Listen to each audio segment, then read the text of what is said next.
Hiroyuki Ishikawa. I'll take 2 orders of that.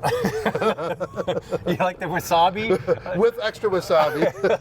Hey, this is the best you've ever had, right?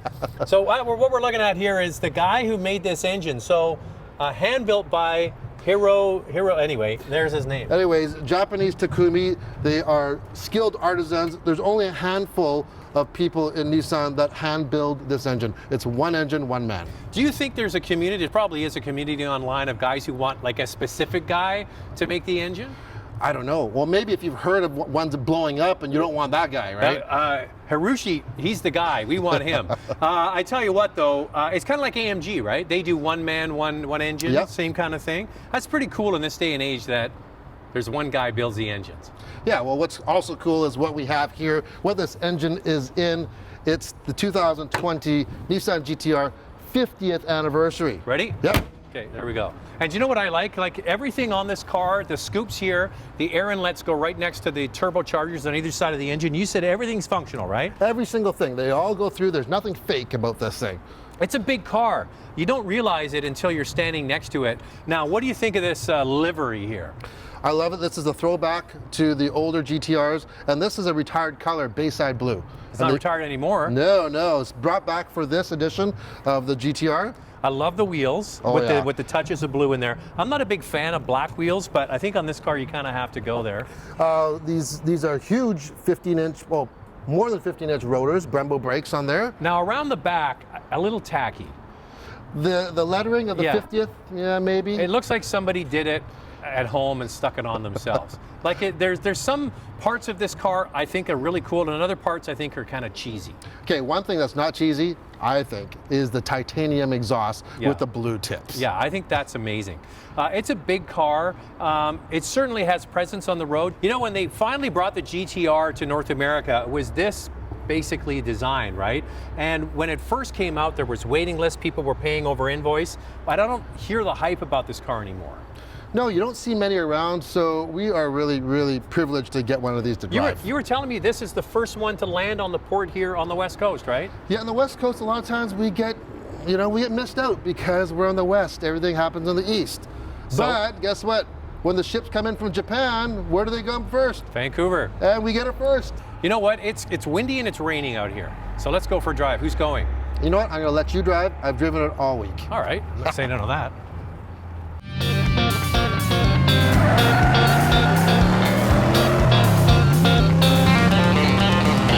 So I got a story to tell you.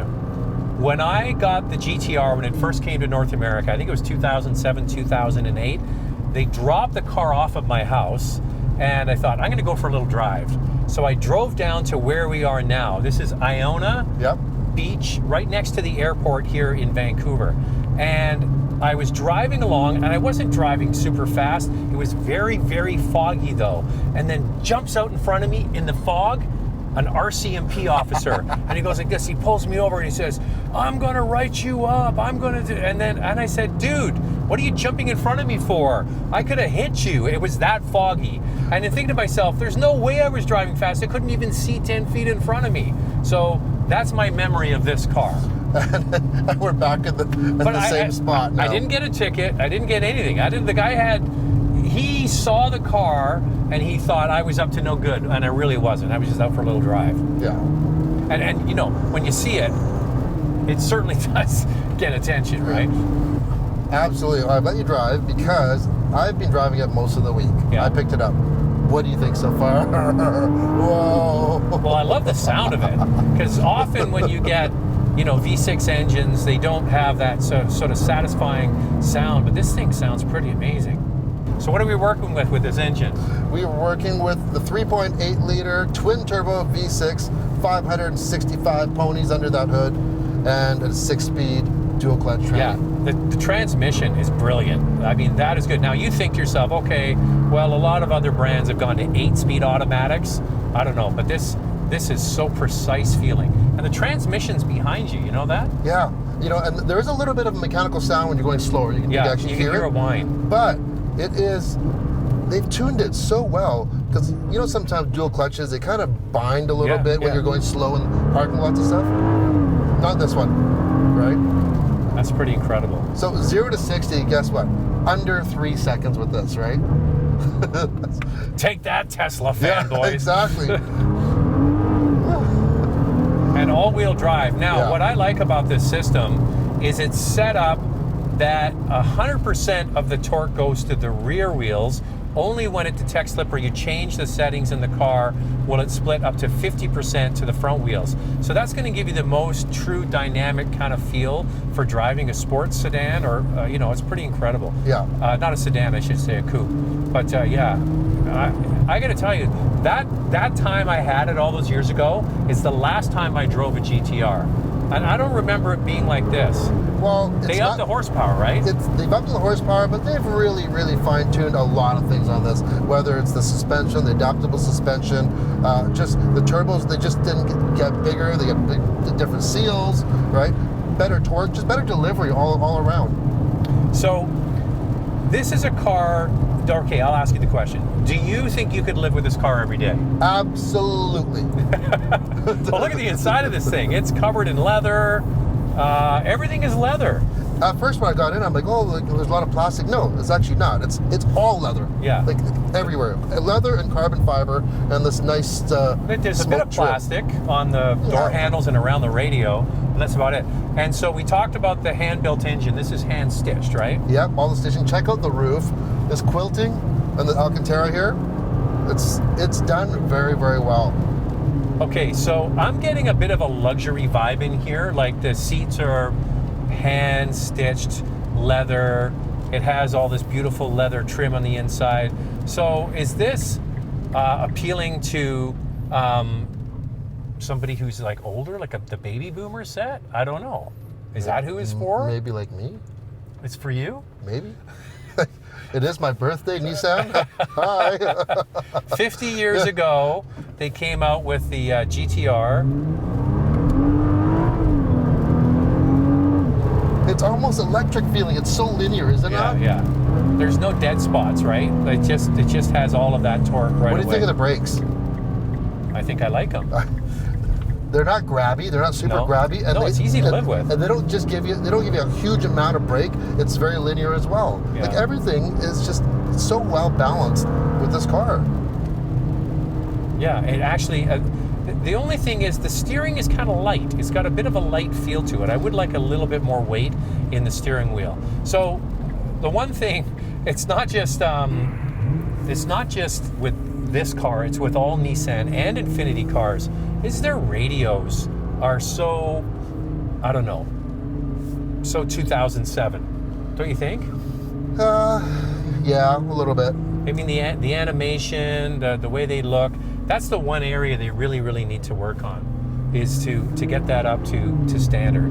It looks a bit old to me, and that kind of lets the car down. But it is comfortable though.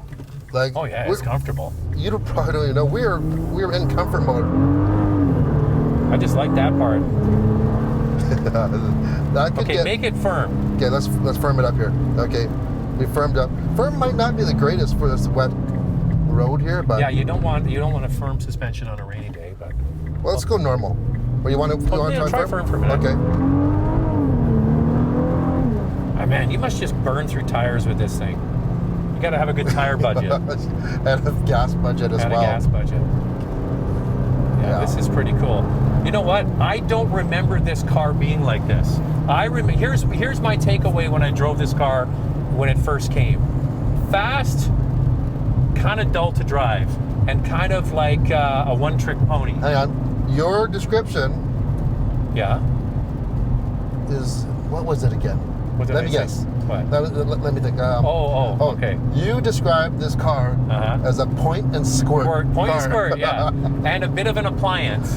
And it did everything for you. And sure, it does all that, but maybe it's just that maybe I'm what, 12 years older now. Maybe you're older now. And I kind of, but I don't remember it feeling like that. It didn't have this kind of power back then. And I think they've put a little bit more, because the big complaint of that car is it had sort of no visceral feel to it. I'm getting that now. Yeah. I'd like the steering to have more feedback, but other than that, Yeah, I did find it's a little bit on the Bit light numb. side, Yeah. and you cannot adjust that. Yeah. You know what this car is good for? Sweet and sour cross-country bomber. Oh yeah. An unlimited gas card, unlimited credit cards. We'd have to go and eat, Oh, obviously. seriously? Yeah. Let's go to Seriously. Newfoundland thereby. Yes. Newfoundland and the GTR. Can we ask Nissan if they'd let us do that? Well, this Oh, no, car's we doing a don't- tour across the country, right? We don't need to ask them. Why? This is my present. That's present to Brian. Yes. Does your wife know you're buying a $130,000 car? No, it's not for my wife. Hey, listen, we just went over a speed bump. Infirm. And here comes another one. Better slow down for this one. Here's the thing. All right, I got to. What's one of my favorite cars, Brian? Porsche 911. And why do I like the Porsche 911 so much? Because you can use it every day. Yep. Right? It's got a trunk. It's got little back seats for kids. You can use it every day. It's easy to live with. I can see the same kind of thing with this. I'm really, really surprised Let's go into normal. how much this car has changed. My perception of it has changed. Is it me? I don't think it's me. I think the car's changed. Well, just to let everybody know, before we got into this car, even earlier on this week, I told Zach, hey, I've got this car. And he was like, Yeah. you know, it's like, he was not very excited about it at all. I didn't like it when the first time I drove this car, I was like, it's fast in a straight line. It goes around corners great, but I didn't feel connected to it. It had no connection. This one feels way more connected. I don't know what they've done, but they've changed it along the way and made it like I feel like I'm enjoying this car That's more. what I said when I pulled up. I'm like, you know what? The more I spend time in this vehicle, Yeah. the more I understand it. Okay, now there's the big overarching question that everybody that's watching this wants to know. Can two dad bods get in the back seat? Are we going to give it a shot? No, I think we have to. Okay, we had to do it. Have you done your yoga? No, you need to be a contortionist. Oh my goodness. Oh, okay, let's put this down. We might not get out again. Oh man. Oh man. I'm claustrophobic. Like I am seriously claustrophobic. well, look you have to put your legs on either side, and yeah, I could go. You couldn't have a real tall person No, driving. Holy smokes! I'm totally claustrophobic, so I wouldn't like this. You don't look comfortable. I'm not at all. comfortable. I'm lying down. I know can't sit up. Here, let me grab this camera and show. Okay, that's what it looks like there. Let's see your legs. Well, here I have to sit like that. Yeah, that's how he's got to sit. Look at that. That does not look. Oh, my fly's down. Oh! Wow! I Wow! almost had a bonus show there. Oh, geez, yeah. Close your eyes. It's no longer. I gotta get out of here. Yeah. It's hot in here. The sun popped out. It did. Oh.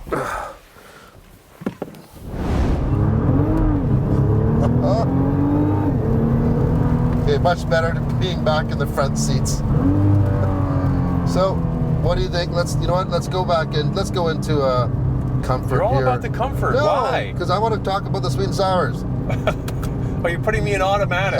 You're putting me in automatic and comfort. Because this is what the car can do as well. Yeah. Right? All right. So, sweet and sours. First of all, there's a sweet right there. This car is a chameleon car, good for everything. It just adapts to everything, right?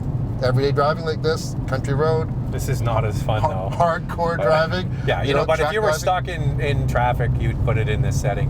Absolutely. Okay, the biggest sweet for me is I don't remember this car being like this. I think that they've made changes along the way and they heard the complaints that it wasn't that engaging to drive. It did everything well. It just didn't have much soul to it. This car feels like it's got a soul now. Yes. I like that. Yeah, another sweet, that engine. Yeah, that's a beauty. You know, well, with the transmission, everything. But It's you just have to do the drivetrain. engine. But here's the other sweet.